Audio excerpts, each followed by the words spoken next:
Donald Trump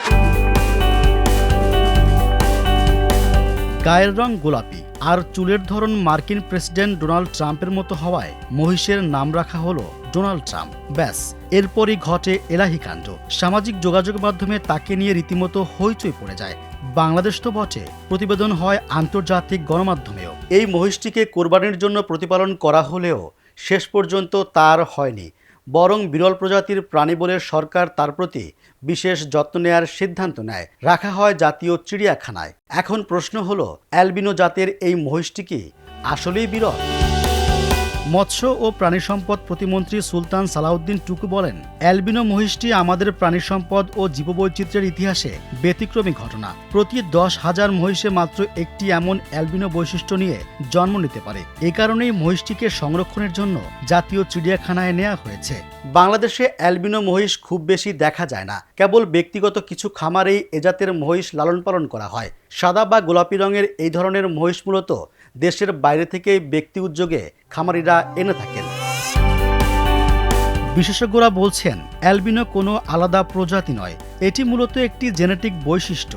প্রাণীর শরীরে melanin নামের রঞ্জক পদার্থ কম থাকলে ত্বক, চোখ ও লোমে সাদা বা গোলাপি আভা দেখা যায়। সেই কারণেই এসব মহিষের গায়ের রং গোলাপি বা হালকা সাদা দেখায়। মেলানিন পিগমেন্টটি একটা ধরনের জিন দ্বারা নিয়ন্ত্রিত হয়। তো সাধারণত জিনগুলোকে আমরা এক্সপ্রেস করি যদি এ লেটার দিয়ে, তখন একটা জিনোটাইপ প্রকাশের জন্য ডাবল এ হিসেবে একটা জিনকে প্রকাশ করা হয়। অর্থাৎ জিনোটাইপ বা এলিল যখন হিসেবে থাকে তখন এটাকে জিনোটাইপ বলে।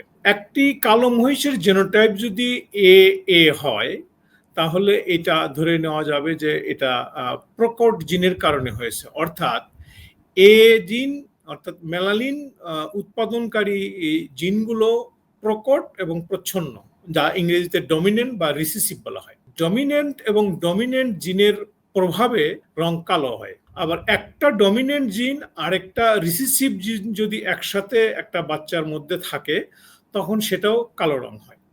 কিন্তু যখন একটি রিসিসিভ জিন আর একটা রিসিসিভ জিন মিলে যখন একটি বাচ্চা তৈরি হয় বা একটা জেনোটাইপ তৈরি হয়, সেই জেনোটাইপের রংটি সাদা হয়। ভারতীয় উপমহাদেশ, চীন ও দক্ষিণ পূর্ব এশিয়ায় এই ধরনের মহিষ বেশি দেখা যায়।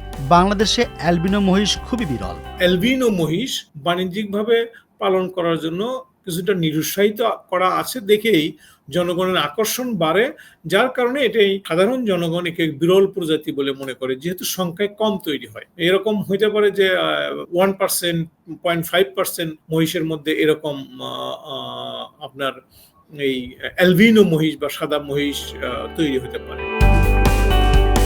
দেশের দুগ্ধ শিল্পকে আরও সমৃদ্ধ করতে মহিষের জাত উন্নয়নের ওপর জোর দিচ্ছেন গবেষকেরা। তারা বলছেন, বিশ্বের অনেক দেশেই দুধের প্রধান যোগান আসে মহিষ থেকেই। তাই সরকারি ও বেসরকারি উদ্যোগে গবেষণা বাড়িয়ে যদি নতুন জাত উদ্ভাবন করা যায় এবং মহিষ পালন বাড়ানো সম্ভব হয়, তবে তা দেশের দুগ্ধ খাতে এক বিরাট বিপ্লব ঘটাতে পারে।